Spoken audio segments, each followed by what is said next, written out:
So many things are being set into motion, but the big thing you should take away from this, especially today, the big thing if you're a Flyers fan that you should 1,000% take away is that this front office is going to be aggressive when it makes sense. They are going to be aggressive where it makes sense. They're not going to do a desperate deal. They're not going to repeat the sins of like a Chuck Fletcher trading a second-round pick with Shane Gostisbehere just to get off that contract. You're probably not going to see them move a high pick for a guy like Rasmus Ristolainen. They're not going to do that.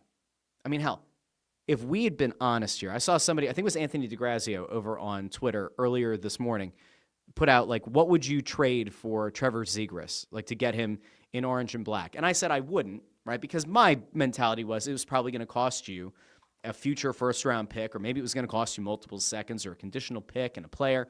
And I didn't think that it was going to be worth it. In fairness, I don't think anybody saw Trevor Zegras getting traded for number 45 overall, a fourth-round pick, and a bottom six forward in Ryan Poehling. Poehling was a really good player for this team. He's a valuable bottom six guy. I don't want to make it sound like Poehling sucks, because he certainly does not. He was a good fit on this team. He was a good guy for them to have. But, like, you have those three assets and you trade them, and you get a guy who comes back who could potentially be one of your top two centers potentially. He's only 24 years old. Yes, there have been injury concerns. Yes, he's never gotten to the 30-goal mark. Yes, there have been concerns about whether or not he can hold up and ultimately play center long term. He's 24. You bring him in. You see if there's any kind of legitimate chemistry that he can have with Mishkov, with these other young wings, and you go from there.